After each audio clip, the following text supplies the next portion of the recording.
Welcome back to this heritage series that we are doing in honor of YMCA Europe's 50th anniversary. If you've been on other videos and come from there, welcome. If this is your first time with us, also welcome, and check out the other videos in this series, which feature not only people like Mike, who I'm here with today, but other past presidents and other people who've contributed over the last 50 years.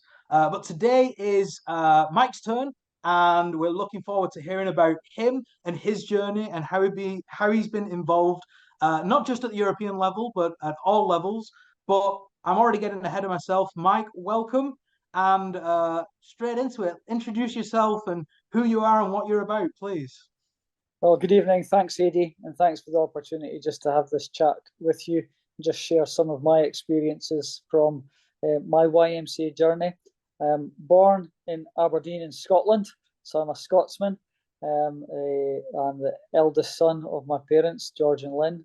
I'm married to Sarah Elaine. I am a father to two wonderful children, Naomi and Andrew, who are both YMCA volunteers too. I dare say they never had an option to become YMCA volunteers. And for me, I left school at 16. I worked in the oil industry. I really didn't enjoy that. I became a youth worker, and then I returned to education. So my professional job now, after all these many years, is I'm a deputy head teacher in a secondary school working with 12 to 18-year-olds. But still a YMCA volunteer and still a YMCA at heart. And in many ways, it was my joining the YMCA as a young person that got me on the path to where I am today, both professionally, personally, and with my family. That's great to hear that, Mike. And you said when you joined as a young person, so how did you get involved? Were you dragged down to the YMCA? Were you forced to go? Were you sent there? What were your first impressions when you arrived at the Y? Maybe a bit of all both, all the different headings you gave there, Adi. So I said I worked in the oil industry and then I got into youth work. And then I became a Christian about 19 years old, 20 years old, and I joined a local church. And the church leader, the minister, as we call them in Scotland, often referred to as a pastor, he knew of my youth work experience, and he also had connections with the YMCA. So he asked if I'd be interested in kind of helping out as a volunteer in the local YMCA. So that was back in January 1988. So I attended on a Monday night. I tell this story often. I attended on a Monday night, and that was all it was going to be, Monday once a week. And then the YMCA workers there asked if I could help out on a Friday night because they knew I was a student now. They knew I had time in my hands. So I said, yeah, I can help out on Friday night as well. And then it became a Monday, Friday, Tuesday, and Thursday. And it really kind of took over my life all of a sudden as a student, to where I think I was spending more time at the YMCA than I was at the college as it was before I went to university. And so that was over 35 years ago. Just got more and more involved in it. In some ways, the volunteers at the YMCA were enthusiastic Christians. They were really great for me as a young Christian. And it was one of the volunteers there who, before I became a student, really encouraged me to become a student. And so that put me on the path to, as I said, to where I am today. I just felt that kind of experience of being a youth worker myself and then volunteering and called to kind of work with young people, or to use our YMCA slogan, empower young people, and share God's love with them and make a difference in their lives. That's how I got involved with the YMCA. That's how it took over my life and infected me, if you like, with the red triangle. And if anything, I just love to think that through my service, somehow I can empower somebody like how I was empowered in my journey. And that kind of gets me to where I am today. And it's a big part of my testimony as a Christian. Just, when I think about how look back to how God used George Williams and others to develop young people in body, mind, and spirit back in 1844. He served, infected others. We've seen generations of people doing the same. And I like to think through my own service, regardless of the roles I have, that I'm doing something similar to try and infect somebody, if infect's the right word to use. Maybe post-pandemic, it's Yeah, a I'm actually controversial thinking one. that as well. It's maybe I maybe need to change the vocabulary I use when I'm sharing my testimony. But it is about empowering young people, and it's about giving back what you get from it. So I personally have got a huge amount out of the YMCA my entire life, and that's my testimony. And it's about giving that back, and as I said, hopefully others get something from that inspires them, motivates them, and enthuses them in their own journey. So as you said, Mike, back to your journey. You kind of went down there, and then it starts. We all know the story. Somebody asks, "Are you free tomorrow?" Or "Can you give us a lift with a bit of furniture?" Or "What you doing next Saturday?" And you just kind of get involved in the place. And I'm just kind of wondering now. Obviously, we're going to talk about your presidency a little later on, but what did that lead to in terms of your local and national YMCA? In terms of positions, was there ever of course you've got positions now and in recent years, but just go through back to the beginning and kind of that journey that would prepare you, if you will, for that journey at the European level. Yeah, I mean that's a really good question. So I became a volunteer, as I said, back in 1988, which is about 35 years ago.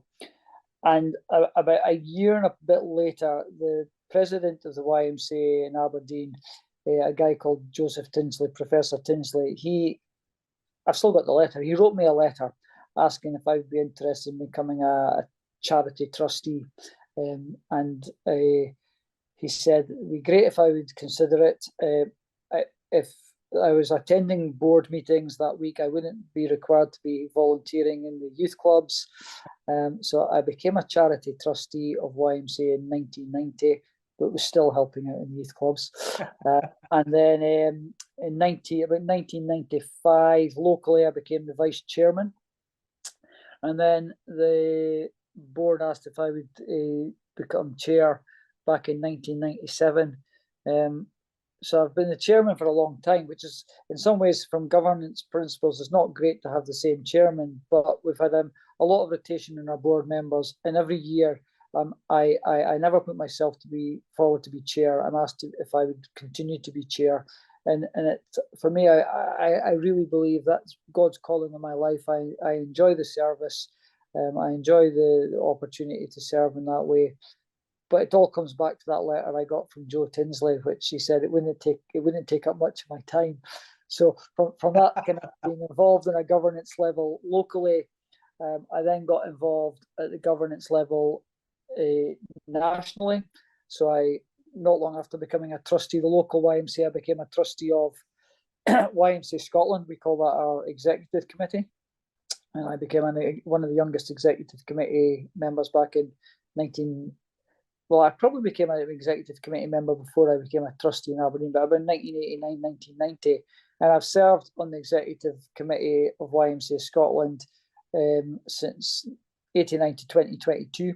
I had a couple of years off just at the turn of the millennium for kind of professional reasons in my career. And then I've had a host of other roles, Adi, which I'll not bore you for this tape recording. I was chair of the YMCA Youth Forum for about 4 years. I was chair of our international committee, vice chair of our national YMCA. And then I suppose the big one for me was becoming chair of the national YMCA in 2008, which normally would be a 3-year tenure, which you could do twice. I did it from 2008 to 2016 and thoroughly enjoyed that role. I mean, that in some ways, when I stood down from being chair of my local YMCA, I felt a sense of loss because it gave me a good kind of, I suppose, a helicopter view of what was happening in the YMCA Scotland, but also representing the movement in a number of forums internationally as well. And then nationally, I also, having stood down in 2016, and that was to become president of YMCA Europe. Standing down in 2016 as president of YMCA Europe, there was a bit of a void. Standing down as president of YMCA Scotland in 2016, I became president of YMCA Europe. And when I finished as president of YMCA Europe, there's a bit of a void. But our national movement asked if I would stand as president of our national movement just about a year and a half ago. So it's a small role. I don't have a lot to do as president of our national movement because we have a chairman. But I've probably served our national movement in every single role that's available. But a key thing that I think is important as well there, saying all of that, some people have often asked, how do you become chair of your national YMCA, or how do you become president of YMCA Europe? And I've always said, seeking those positions is not what it's all about. It's for me, it's about serving people and kind of that servant leadership and sacrificial leadership. And if you're desiring the role and kind of chasing the role, you're perhaps in the wrong kind of field or the wrong place. So I get back to my Christian faith. I believe God's opened doors to me to serve in these different ways, but that doesn't mean to say you can't miss it when you're no longer doing it. So I probably still do miss it. But at my age, for a young people's movement, perhaps it is just right that you stand aside and let other young people come through and not have 55-year-olds occupying these positions in a young person's movement. Well, that's another podcast. That's another debate, I'm sure. But I'm just curious of how such a I don't know, a plethora of experience there, and probably meeting people and journeys and moments and memories. And I think you've hit the nail on the head there.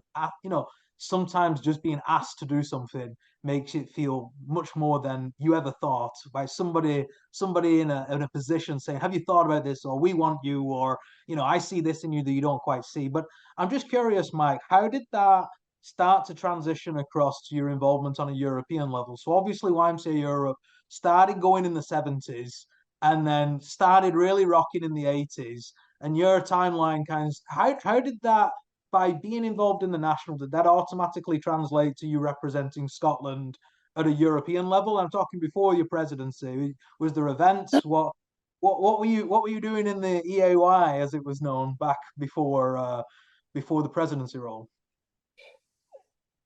So there's two parts to that question. So there's a sideline to all of this. In my local YMCA, I started a partnership with the YMCA in Germany, in Regensburg and Berlin. So since 1994, I've been running youth exchanges with the YMCA in Regensburg and a number of exchanges with the YMCA in Berlin. So that kind of European partnership working and connecting young people through the YMCA family has always been important for me, just because of the huge benefit it can be on young people. And then I became chairman of YMCA Scotland, and just before that, I was also representing YMCA at European Alliance meetings. So as part of that, around 2000, first I went to the World Council in 2002, just as a member of YMCA Scotland, and then by 2010 I stood as a candidate for the World YMCA Executive Committee as a YMCA Scotland member. It was after that was the connection to the governance of YMCA Europe, that I was sitting in an airport with my predecessor as president, Ed Eggink, and he said that they were struggling to find somebody to be nominated as treasurer for YMCA Europe. So back to your original question, just being asked to stand. Ed said, would I be interested? And I said, well, I'll think about it, Ed. But what I always do is, when these opportunities come my way, is I pray about them. So I prayed about it, and my prayer was this. I said, God, if it's right that I should also become treasurer of YMCA Europe, with all these other things that's going on, including being chair of my national movement, then my prayer, my family's prayer, was that the door would be opened and it would be quite clear that you'll have the time and the capacity to serve as treasurer of YMCA Europe. But my prayer again was, if it's not right, please close the door. So that was my prayer. And then the nomination papers were all put in, and then the voting papers were sent out to national movements, and it transpired that I was the only candidate for there was going to be no election. Ed's brow was bigger than yours, no doubt. So I became treasurer-elect of YMCA Europe before there was even an election, And found out about that at a World YMCA meeting in Kenya, from Juan Simoes, who was there, and he said, you'll be the next treasurer unless nobody votes for you. So there was a small possibility, if not one national voted for me, then I wouldn't be. But I just needed one vote to be treasurer at a General Assembly. So this back to this vision of doors opening and closing. And when I heard that I was the only candidate, I felt like it was God saying, "Oh, the door's opened, you're getting kicked in, and the door's getting slammed shut behind you, so you don't escape." So I became treasurer, and probably inherited quite a difficult situation in terms of where the YMCA Europe's finances were at that moment in time, with kind of quite a large deficit and problems. But we got them resolved. But yeah, it was this pray the door opens, and feel the door was slamming shut behind me is one of my lasting memories of becoming treasurer. And to make you feel better, Mike, I mean, this is a heritage series. There's been a few times when we've had to say a few words to cover the deficits and move forward. So I'm sure that's a recurring theme in these interviews. And maybe it's not apt for this interview, and you can edit it out, or you can decide to leave it in. But one of the things I always found about being treasurer of YMCA Europe, so a number of years I was treasurer, we made large, we started making large surpluses, which was great for the movement, great that we had that. But I would get grilled at a General Assembly for about an hour on making a surplus. And then I watch other treasurers afterwards who've been making deficits and get like one or two questions at the end. And I'm thinking, maybe we should have tried to make more of a deficit when I was treasurer. And I would have saved me getting these grillings of how have you managed that, what are you doing with the money, as opposed to we've got no money, so what's the point in asking any questions? Well, that's the way it goes. And then, it's interesting that Ed had that conversation with you. Obviously, Ed's path is a little bit similar to yours, treasurer and then president. How did that come about? Was that again your national movement behind you, or somebody that means something to you tapping you on the shoulder and saying it's your, or was that God's will? Was that was how did the presidency come? Because it is a big step to go from being a treasurer to being the president is a massive step forward. And I suppose coupled with that is that not only having been involved at the governance level of YMCA Europe for the 4 years I was treasurer, so I was never an executive committee assessor prior to that. So you were very aware that you've got 4 years experience of being involved in an organisation, but others are asking if you would be interested in being nominated as president. And you asked earlier on about just sometimes just being asked is the important part. So not being somebody who's aspired to titles or positions, it's for others to comment in my YMCA kind of service. But I like to think that I serve kind of typified by kind of biblical principles of servant leadership, and really kind of praying for God's calling. So I felt I had the gifts and skills, but it's for others to see that, to kind of, can you lead and act as president of our movement? Enough people asked me to consider it that I said, okay, I'll put my name forward. And my name went forward. And again, similar to the treasurer role, Adi, I became the only nominee for the position of president. Now, that might sound great that you don't have to go through an election. It bothered me to a point where, one, why was nobody else being nominated? Two, why did nobody else want to be nominated?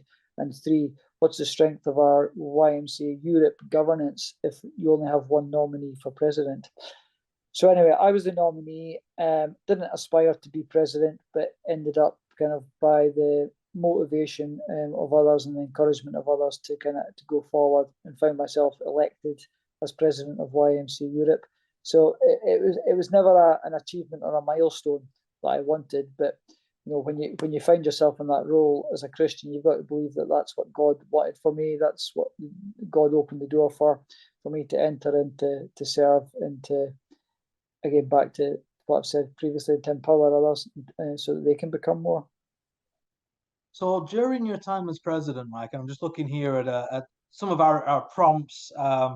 Obviously, off to a blistering start with some of the stuff that started. and then we'll come back round to COVID, because that was again at the end of your presidency. But some of the things that happened during your presidency, and again, it's a team effort, as we always say, and Absolutely.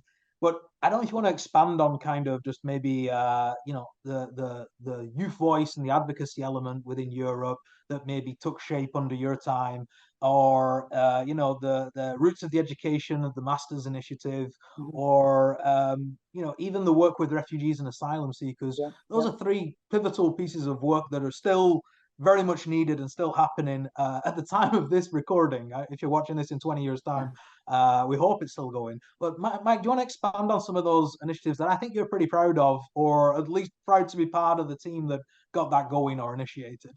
No, absolutely. If I can kind of preface all my response to this, is that a former National Secretary of the YMCA in Scotland, John Knox, who was our Chief Executive, National General Secretary, he always used to talk about the YMCA triangle, as his role was at the bottom of it and kind of supporting everything that came out of it.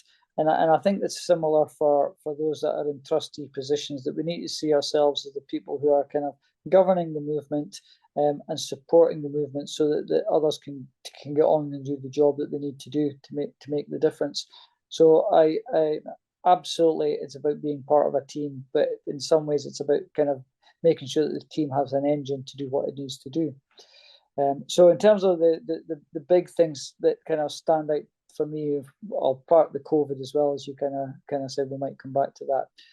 But the work with refugees and asylum seekers is a massive thing that I think YMCA Europe should rightfully kind of take a righteous pride in the work that it does.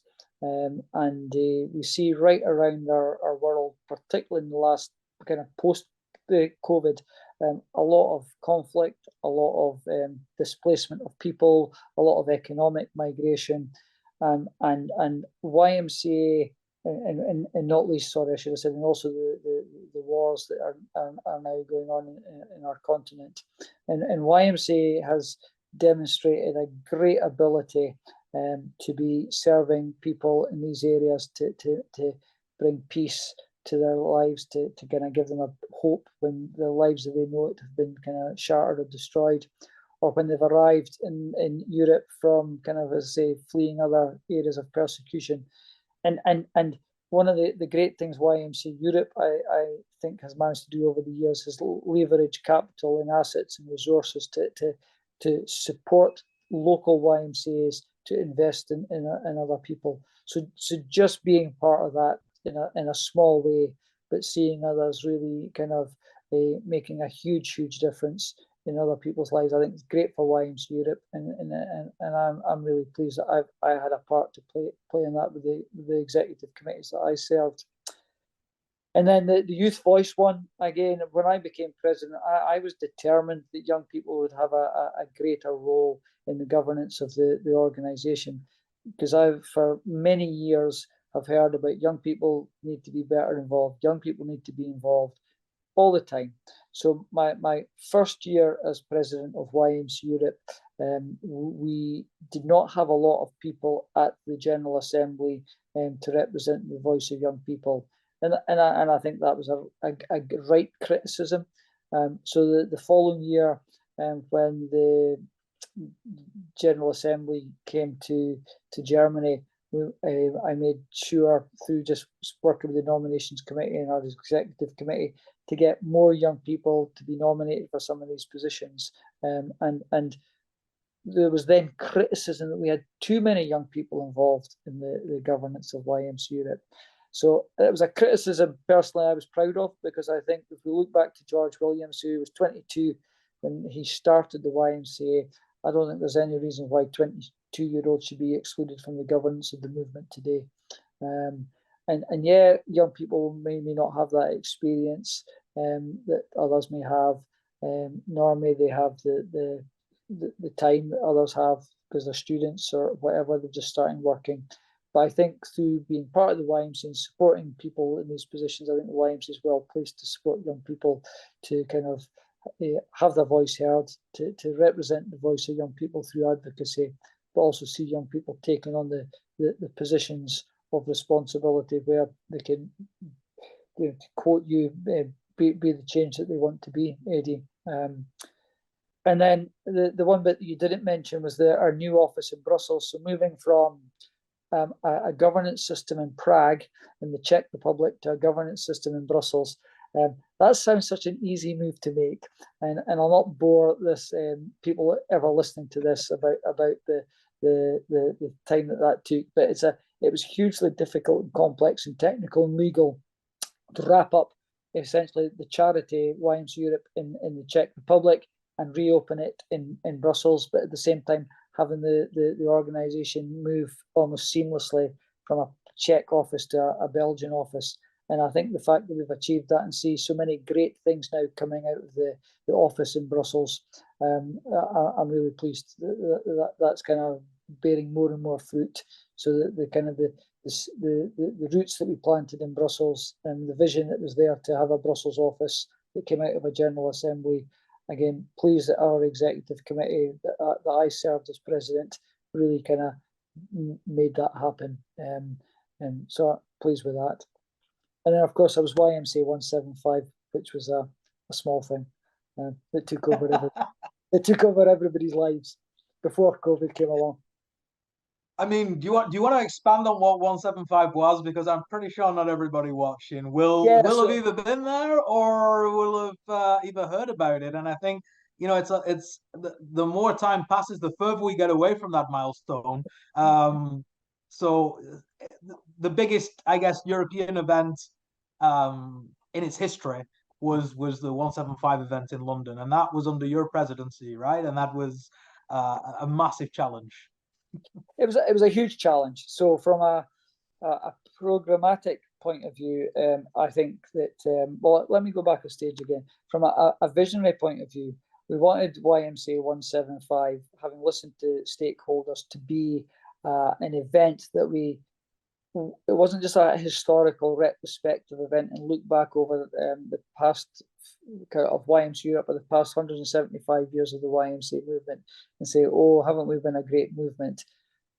It was almost kind of like, let's draw a line under the last 175 years and give thanks for it, but let's look forward and invest in people kind of through kind of all the different programs that then were part of YMCA 175. So there was a whole host of different kind of themes that young people could be invested in, supported in, to access from. I've mentioned governance. You know, there was leadership, there was sports leadership, there was fundraising.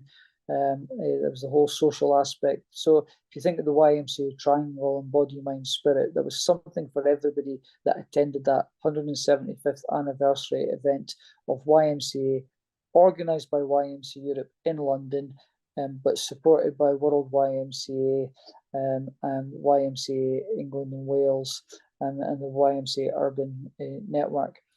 And so there was a lot of partners in it, but YMCA Europe was the lead of that.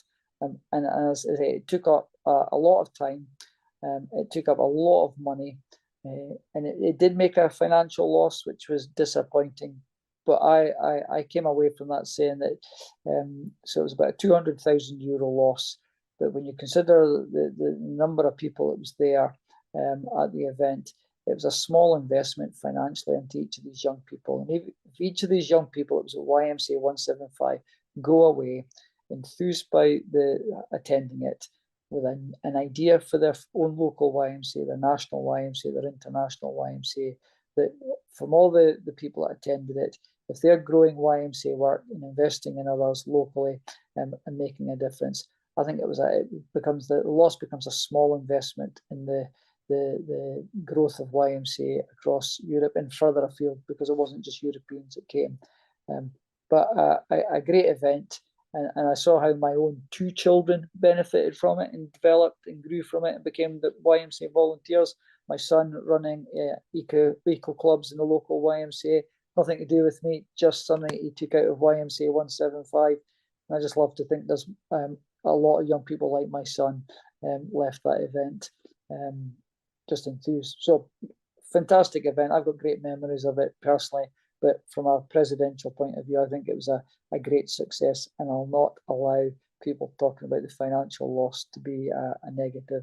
I see it as a No, negative. and that shouldn't be overshadowed. And I think throughout history, you know, the beauty of the YMCA is not a centralized model, and I think sometimes maybe calendars or festivals or events, they kind of get booked kind of almost in competition with each other. And you remember, if you're 21 years old walking around and you can only go to one international event, and you're going to have to make a decision if you're going with your friends or if you're going to this other one, you know, the modern prices are something that we also have to take into effect for young people to meet. So I agree with you. And for those watching wondering, wow, that sounds fantastic, link in the description towards the heritage site from 175. So we'll make sure that's down in the description of this video. Please feel free to go and have a look at some of the stuff. Me and Mike had a great coffee in that area, so make sure you go and have a read of some of the global heritage in the spirit of heritage. So Mike, let's just 175 was great, and great videos, great kind of presence and pictures of young people dancing and enjoying and moving together. But shortly, not too long after that, kind of the world completely changed. So those images of people coming from all the continents together in London completely changed because the pandemic hit, and it was during your presidency when I guess the world just stopped. I mean, there's no other way to say it. And talk me through what that was like as not just only an individual and as a man, as a father, but as the president of the European Alliance. What must have that been like for you to even get that call or that email saying this is where it is? So, what a lot of people will never know, but they will be if they listen to this video, is that Juan Samoas Iglesias, our Secretary General, and I were aware that there was this growing viral pandemic coming towards Europe. So Juan and I met in the Netherlands probably about a fortnight before a lot of the lockdowns started across Europe. And we met in Amsterdam, and we said, right, we might have a difficulty with our General Assembly, but let's hope not, because people are talking about maybe just kind of 2 weeks, 3 weeks, 4 weeks lockdown. And so that's what we thought at the time. We're sitting in the Amsterdam airport just planning for the General Assembly, but at the same time, like, what's our backup plan if we're not able to meet? So we had some plans, naive plans looking back, and Juan headed back to Spain, I headed back to Scotland. We met with the executive committee and said, right, this is our plans. And then there was the lockdowns. And then it became clear that these lockdowns were not just going to be 2, 3, 4 weeks, but were going to be indefinite. And that then meant that we weren't, from a governance point of view, going to be able to meet as an executive committee or a General Assembly. So that's one problem that was going to be significant for us, because it was coming to the end of my 4-year tenure as president, and we would need to have a General Assembly and have new elections. But how do you do that if we don't have a General Assembly? So there was that as one thing. One of the great things about YMCA Europe was it positioning itself with national movements to come together online. So we started to become a lot more versed in using the technology to come online, like you and I are tonight, using Zoom. I think Zoom was a name only known by a few pre-pandemic, and now it's a household name, I think, across the globe. So the YMCA Europe was coordinating a weekly gatherings of people from across Europe to just pray for the different needs, and to kind of how do we support the different needs that were arising where possible. But it quickly became obvious that how we worked as a model for YMCA Europe and traveling and getting to places and meeting face to face couldn't happen, and we had to quickly orientate the organisation to become an online organisation in many ways. So we managed to do that successfully using the technology that was available. And then we had to make decisions about the General Assembly. So we ended up having to organise a digital General Assembly. So the first one ever, I believe. I don't think there would have been one prior to me being president, and probably because the technology didn't exist either anyway. So we had a digital General Assembly, and it was through the I suppose in those difficult circumstances and challenging circumstances that my tenure as president was extended for another 6 months. So we ended up having the General Assembly over, for like episode 1 and episode 2. So at the end of what would have been the normal General Assembly in the May, we kind of adjourned rather than ended the General Assembly, so that we could then get our heads around how we were going to get the voting together. We were going to have to do votes and probably get these votes done remotely. But we still had the hope we could meet face to face later in 2020. But it transpired that was just going to be too difficult, and people were hesitant to travel, even though there wasn't a lockdown in a lot of countries. But travel was very restricted, and traveling internationally it was difficult. So the executive committee, with the support of the YMCA Europe staff, we came up with models that could work for getting nominations, hosting the votes online, and then I suppose transferring or transitioning from me as president to a new president, and from the existing executive committee that I was president of to a new executive committee that Emma became the president of. So that was, I can't remember, October, November 2020. So I had an extra 6 months as president of YMCA Europe that I perhaps wouldn't have ordinarily had.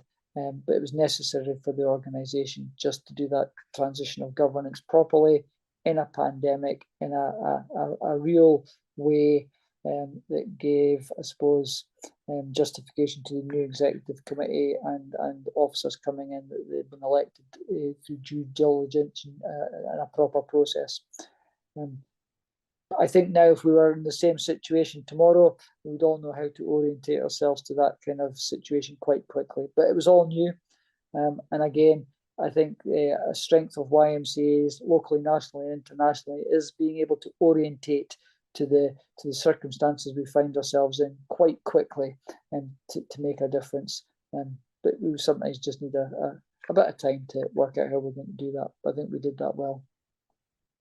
And let me just say, Mike, thank you for your leadership during that time when it seemed like the whole world was just grinding to a stop, and your 2 week plan becomes a 2 month plan, becomes a 6 month plan, becomes a, how do I extend my Zoom licenses and all those? Yeah, is there an NGO? Is there an NGO price range for us? yeah. Thank you Well, very much for your leadership there. well, thanks for saying that. I really appreciate that. And again, I was supported by a lot of people in that role. But there was no manual that you could pick up for this kind of thing. But I think we could write the manual now. And as I say, whilst we weren't able to meet face to face, I think we came together well as a movement, and appreciated that that there's a lot of things we take for granted, even the opportunity to meet face to face, even the opportunity to do youth exchanges with young people and kind of youth mobility. All of these things ground to a halt. All the projects at YMCA Europe were doing, they kind of make a change in people's lives. They ground to a halt. But we looked at ways we could still do some of the things. So there's a lot of good, strong leadership from a lot of people to make that happen. But thanks for your comments. Let's transition there on. Of course, COVID was a horrendous time, and people struggled and are still struggling, and will struggle for many years to come until we know what has happened. But you said something that I just want to pick up on is the kind of international fellowship, the international dynamic, the kind of the importance of face to face, and maybe we can just move on to the next section where we're going to talk about maybe some of your international experiences, going right back to I think. 89 is maybe the first one, Euromeet 89, climb on. And maybe you could just share a little bit about, because I'm sure there'll be people watching this that have never had an international experience, or have just gone to maybe the business meeting of things where, to dress up the business meeting a little bit, you have your exposure tour and some working groups and maybe a nice cultural evening, which is all part of it, but it's still a business meeting. But let's talk a little bit about the fellowship, the international dynamic, which I think a lot of other organizations globally don't have. And I think that's one of the biggest strengths of the YMCA, if I may say so. absolutely. Over to you.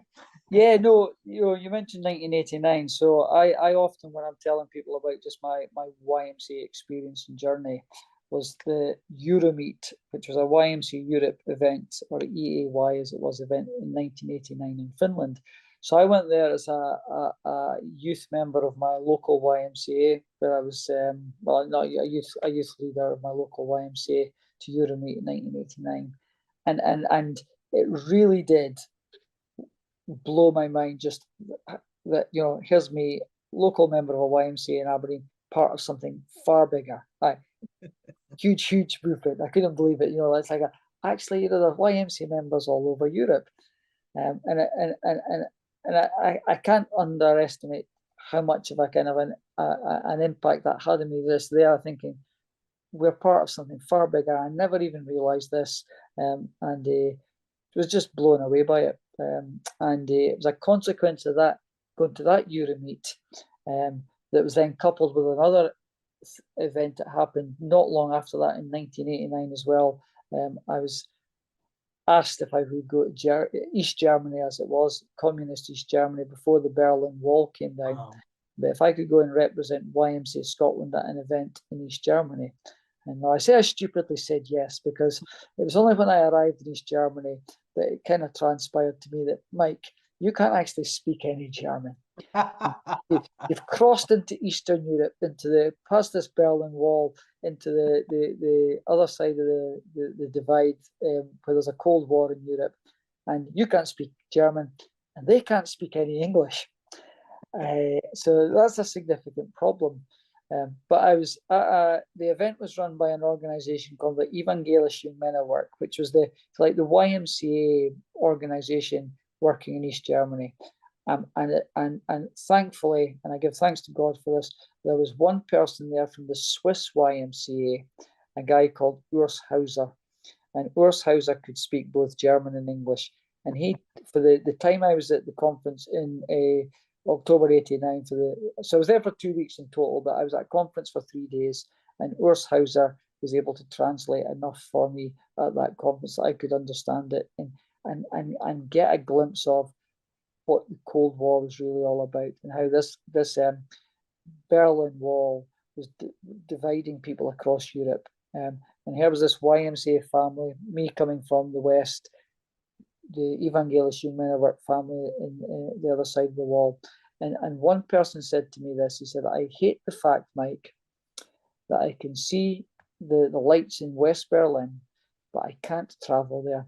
But you can. And the only reason you can is because you've got bits of paper in your pocket called a passport. And if I tried to go there where you can go with that bits of paper, I could get shot dead or killed. And I thought, wow, that's quite profound. So fast forward a bit, I then got back to the UK, and a month later, November 1989, the Berlin Wall opened. The history of that's well documented.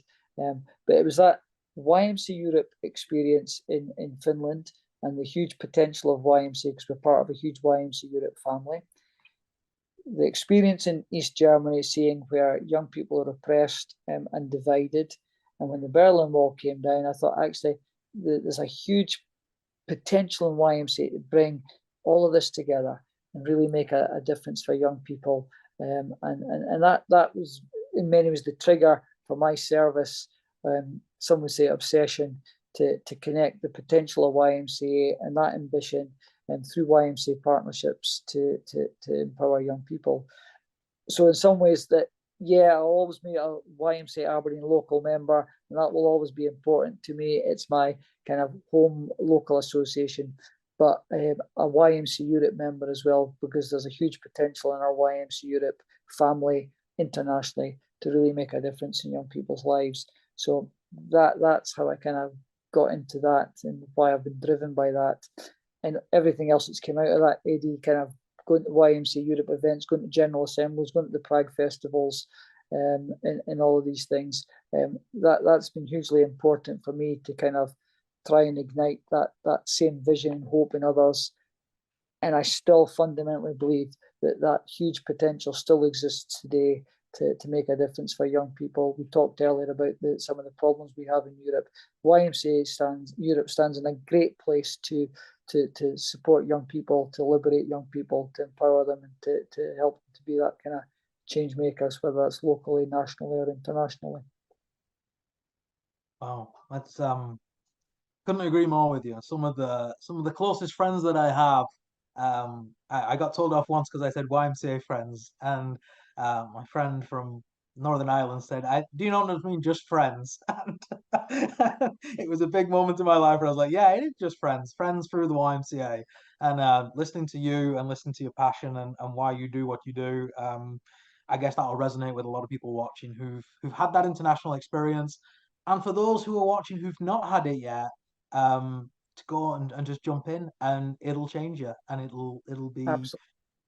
it'll lead on a different road. And some of the much and some of the things you can pick up along the way also helps kind of take a little bit of Europe, or the world in your case, back to wherever you are or wherever you've come from. And Mike, let's just talk a little bit about some of the stuff that you've collected from friends or collected on your travels. But let's start with the YMCA tartan, which I've got a little bit of. But for those watching who have no idea what this is, I'm sure you've been involved in this quite substantially, and very proud of it, and rightly so. So perhaps you could just share with us a little bit about this YMCA tartan. Yeah, so the YMCA tartan, so tartan's obviously synonymous with Scottish culture, but not unique to Scottish culture. So the YMCA tartan grew out of an idea that James Riley, who was the vice chairman of YMCA Scotland when I was chair, myself as chair, and Paul Rory, who's now chair of YMCA Scotland. And we spoke about, wouldn't it be great if we had a YMCA tartan? So there's lots of tartans. It would be great if we had a YMCA tartan that we could wear at YMCA events. So that was, if you like, the synthesis of an idea. And then it grew quite quickly in this discussion to, it could be a YMCA global tartan. And then we started thinking about it more. So I then contacted the Scottish Tartan Authority and spoke to a guy called Brian Whitten. I'm sure it was Brian Whitten, but I spoke to him about it and kind of realised that having a tartan is quite a lot of work to plan a tartan, but Brian was very good and told me all the rules and laws there are around tartans and tartan design and what you can have.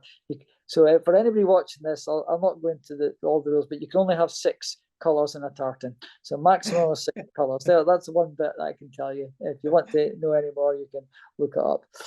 So Brian was saying you can have maximum of 6 colours, and you can only have, in terms of the number of threads that make up a tartan, it has to be in even numbers, because I wanted everything in the tartan, the conversations that I had with him on behalf of James Paul as well, was to be really linked with the YMCA heritage. And so I said about having like our a kind of YMCA motto in there, and he said, well, you can't have 17 threads or 21 threads, have evens. So with 1844, that became part of the design of the tartan. So the tartan, just in short, it's got red, white, and black in it, which are the colours of the if you like, the original kind of YMCA triangle. And the threads, there's 18 threads of the black, and 44 of the red. It gives us the 1844, the founding date of the YMCA. And then imbued through across all of that is the colour blue, which represents the oceans around the world, because we wanted it to be a global YMCA tartan for the global YMCA. And we said to them that the YMCA will become the largest clan. We are the largest clan in the world, and the YMCA family. And so we've got the red, white, and black, and the blue representing the oceans that holds the YMCA family together. And that became the YMCA tartan. We had 3 different versions of it. We put to a vote with young people across the YMCA in Scotland, and the most popular one won. So we got that designed into and weaved into the cloth, and we got parts of that we was the original weave, the first weave, got that put into frames, and we presented that tartan to the World YMCA at the World Council in Estes Park in Colorado in 2014, when Ken Colleton was president and Johan Villemeltvik was the Secretary General. So we had the YMCA Scotland delegation at the World Council dressed in the tartan, and we presented it and launched it at that World Council and said it's not a YMCA Scotland tartan, it's a YMCA tartan. And that tartan today, since 2014, almost 10 years now, it's probably found itself in a number of countries across the world where people have either Scottish roots or just they buy into the idea they're part of the YMCA family, and the tartan's something that they can identify with. So yeah, that was a great thing to be part of and to give to the movement, and for the movement to own, and for people to own, for people to kind of identify with and kind of have a shared kind of belonging. And for those watching it, if there's a World Council coming up when you're watching this, try and grab the Scottish delegation, because they have all different sizes of tartans available that'll fit most carry-on bags. Let's say that, to get yourself a little bit of that journey and that experience. So head over and speak to the Scottish delegation at any event, and not just for tartan, just for sheer. Absolutely, but can I also say, this is not a sales pitch, that there is a website that you can get, and you can actually genuinely you can buy products with the YMCA tartan. It's not just a kilt or clothes. You get all sorts of accessories in the tartan. And my own wash bag that I take to YMCA events has got the YMCA tartan on it. And we'll make sure that link is in the description of this video. And depending on when you're watching it, it'll still be available or it will not. So again, links for the heritage, links for the tartan in this description. But Mike, you are the right person to be involved in, of course, these like I say, the extra elements and the stuff that makes you connected, or the exchanging that goes on of t-shirts and merchandise and whatever else. But you're a collector of many things, YMCA, and I've even heard the phrase Mike's Museum. Like, have you been up to Mike's Museum? And I guess that we've talked a little bit about the fellowship and the international dynamic, but there is power to getting T-shirts or merch or pin badges or whatever it is that can be exchanged.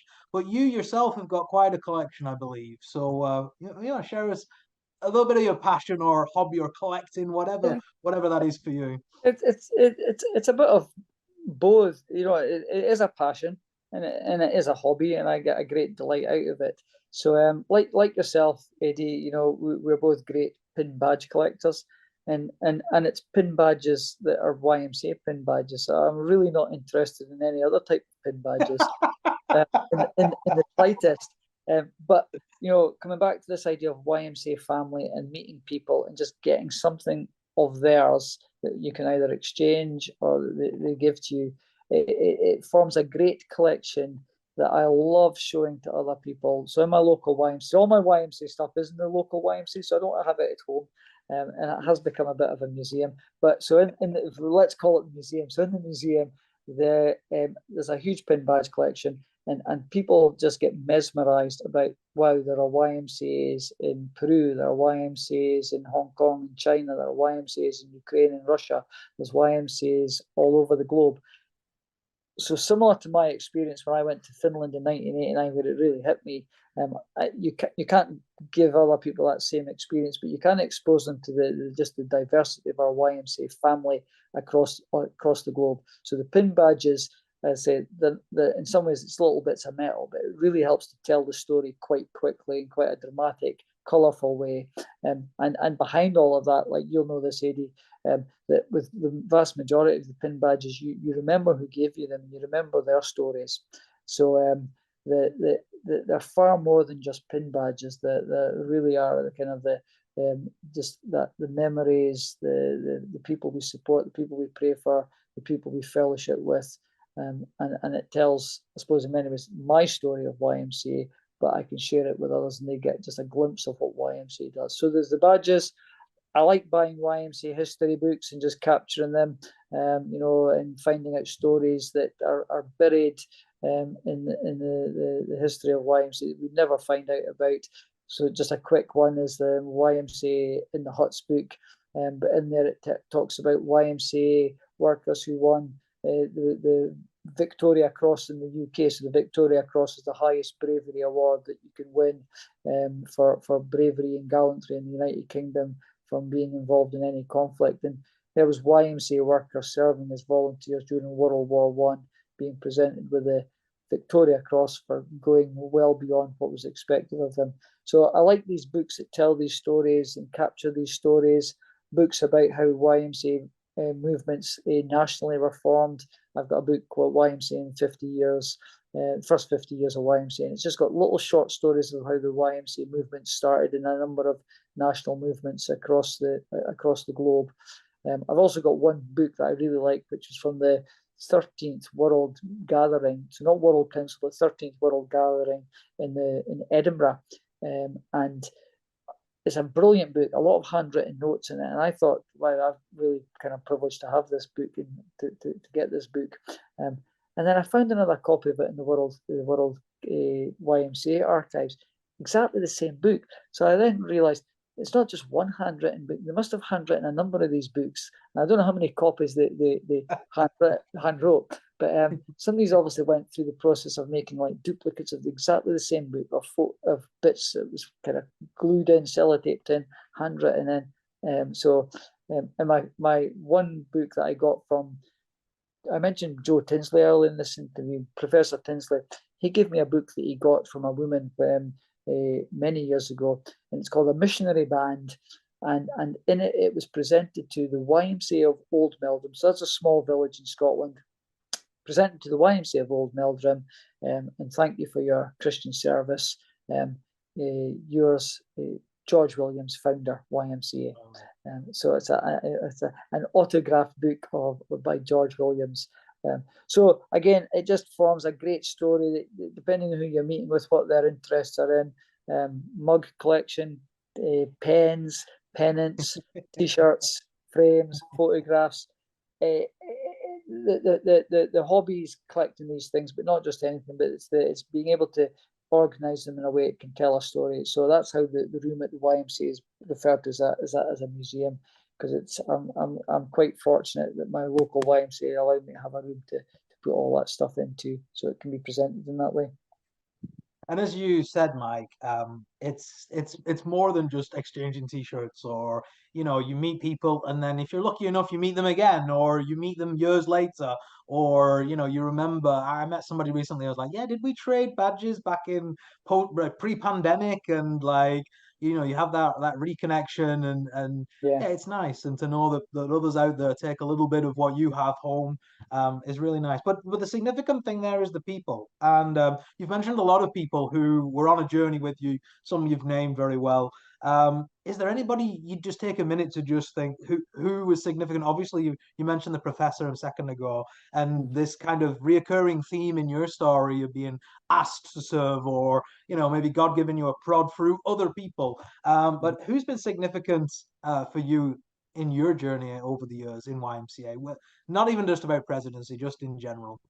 Yeah, so well, the people I've not mentioned by name. So before I became a Christian, the local minister, Andrew McLean, who I kept in good touch with after I became a Christian as well. So Andrew McLean was a local minister who sowed seeds into us as young people when I was a teenager. And he trusted us to run the local disco and do local kind of youth club in the church when we were 14, 15, 16. When I say he trusted us, he gave us sets of keys to the church so that we could go up and open up that church at nights ourselves. Now, there are times as teenagers we misused those keys, and there was somewhere hiding. That's not for this podcast, yeah. and there was no doubt he knew we were doing these things, and he protected us from some of the criticisms as well. But so Andrew, in many ways, was I always think what an inspirational person he was to kind of invest in young people before I even had heard or knew of YMCA. The minister that introduced me to the YMCA was a guy called Ken Donald, and Ken's just kind of retired from Christian ministry. If he's not yet retired, he's about to retire. But Ken was great in seeing the gifts in others and saw the gifts that he felt that I had to serve others. And Ken led me to the YMCA. Joe Tinsley introduced me to governance and set me on my journey to becoming a governance geek. And then the local YMCA, the kind of people who were really influential to me as a young person, was the youth workers there. So Charlie McIntosh, who I still keep in touch with, Leslie Murison, who's the kind of, they were both kind of general secretaries of the local YMCA, and volunteer Bruce Clark, who in some ways was a mentor of mine. He wouldn't know that. If he's watching this video now, he'll know that. But Bruce Send him the link, don't worry. Good touch. And then John Knox, who was our national secretary, he really was another one who I think really was kind of wanted to kind of really see young people taking on leadership roles, and he just had such a passion for that and wanted to drive that. So John was great in trusting young people, and got me involved kind of a number of things nationally. So those were the people locally and nationally, and of course in my international journey, I meet people who I have great kind of respect for, and I've had the privilege of serving with them.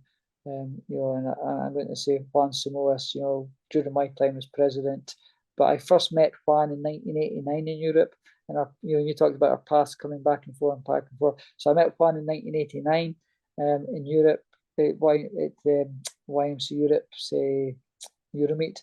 Then our paths crossed again in 2005 at the 150th anniversary of the Paris basis. And then I met them through World YMCA, and then became treasurer and president of YMCA Europe, and served with them. So I always kind of impressed by his never-ending kind of enthusiasm and the amount of time he spends doing his work, and just serving people across Europe. So I find him quite an inspirational human being as well. And obviously, Mike, we're talking about the 50 years of YMCA Europe, and still in the heritage year when this is recorded. And just from your perspective, and having been involved for so long, one, of course, at the time of recording, current Secretary General, but is there anybody from history of the YMCA Europe over the last 50 years that you just give a nod to? YMCA is full of so many unsung heroes, and we're nothing without the volunteers and the committees and people like yourself, Mike, who give time, prodded or pushed or forced or coerced, whichever word you want to use, infected. But if you had just a second just to mention a couple of people from the YMCA Europe history, who would you mention? Well, I mentioned Juan there. Ed Eggink was a great supporter as when I became president, and mentored me, and really, I can't thank him enough just for the support he gave me, and his advice and guidance and counsel. People won't see that, but Ed's heart for empowering young people in YMCA across Europe knows no bounds. So a great respect for Ed. You recently just sent me a photograph of Egon Slopianka, and I know Egon Slopianka through his work with the YMCA in Berlin. I first met him in the YMCA in Berlin, and it was only afterwards I realised it was significant involvement in the YMCA Europe, but his passion again there as well was huge. So I suppose I've mentioned two ex-general secretaries and an ex-president. They're the ones that I've had the closest relationship with, and can speak about that with kind of, I suppose, first-hand experience. And of course, there are others like Peter Posner, who I never served with in YMCA Europe, but again, Peter is somebody who I'm sure you've done an interview with as president of YMCA Europe as well. But I would go to general assemblies, and when Peter was president, and always felt he was a strong leader, and again wanted to see young people grow through the YMCA.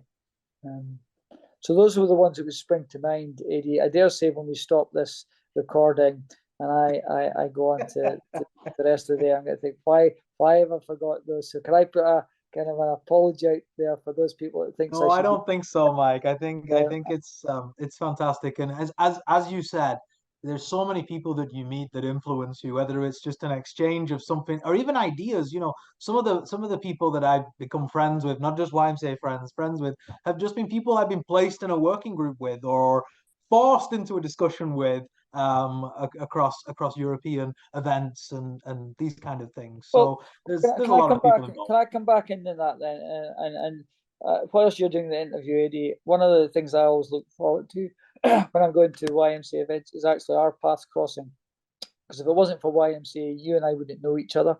But we've got similar passions and similar kind of ideas of what the potential of YMCA is locally, nationally, and internationally. So I enjoy immensely the times that we do have fellowship together when we gather at some of these events, and just to kind of the sharing and your huge enthusiasm for the YMCA locally in Kosovo.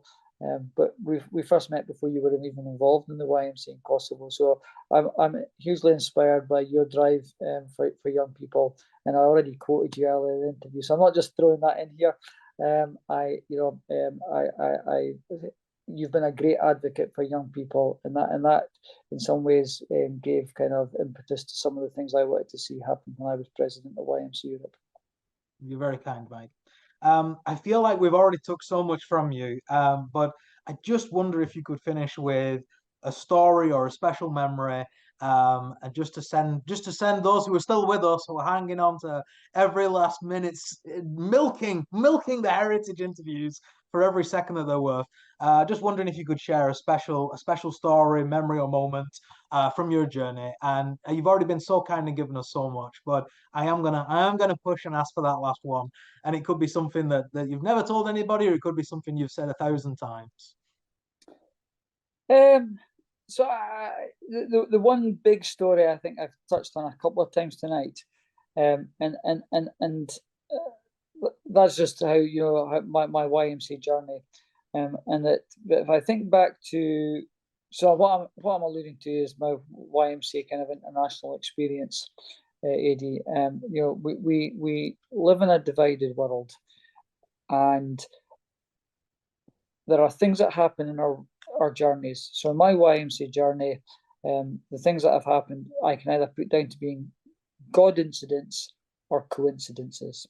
Now, that was a phrase that was given to me by somebody who I've not mentioned tonight, but David Moody, another general secretary of my local YMCA. And he said that things that happen in our life are either God incidences or coincidences. And as a Christian, I believe the things that have happened in my life have been God incidences. And so going back to my YMCA Scotland, representing them in East Germany, you couldn't plan that, you couldn't book that, you couldn't arrange that to be in East Germany in the Cold War 1 month before the Berlin Wall came down. And the point I've made there is I was at that event. It had a huge impact on me, and people were praying for that Berlin Wall to come down for decades. I'd been there only praying for that Berlin Wall to come down for 1 month, and it came down. And the bit that I take out of that is that the YMCA motto, and Jesus said this, that he prayed that they all may be one. And that would be my prayer for our YMCA family, that we all may be one. And where we see our brothers and sisters in YMCA movements in countries that perhaps are not as free as some other countries in this divided world, that we pray for our brothers and sisters across all these kind of international divides, that we all may be one. And to bring that right up to date with the YMCA Vision 2030, the bit about the community well-being pillar, I think it doesn't matter whether we're in our local or national YMCA or international YMCA, that we really pray for these God incidences to happen, because I'm a great believer that God is in us is greater than the me it's in the world.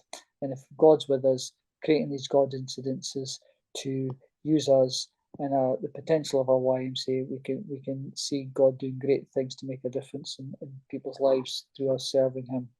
So a bit of pulling all the different threads from our journey and our discussion tonight together. Hopefully that makes sense. It's a bit of a garbled kind of thing, but in short, pray for God incidences in your YMCA service, because there are plenty that will happen. Mike, come to the end of our time together. Thank you so much for being with us, being vulnerable, sharing, sharing your being a little bit critical as well. We've really enjoyed it. And if you're watching this as soon as it dropped, or if you're watching it in a year or two's time, thank you so much, Mike, on behalf of everybody in the YMCA. Thank you for your leadership. Thank you for being yourself. Thank you for empowering young people. And for everybody watching, this is not the end. If you want to catch more heritage interviews, those links will be in the description, along with the other things that we talked about, the 175 Heritage, plus Mike's tartan. If the website is still live when you get round to it, check that out. But Mike, on behalf of me and everybody, thank you for your time, and we'll see you around. Thank you, Eddie. Thanks, everybody, and have a great night.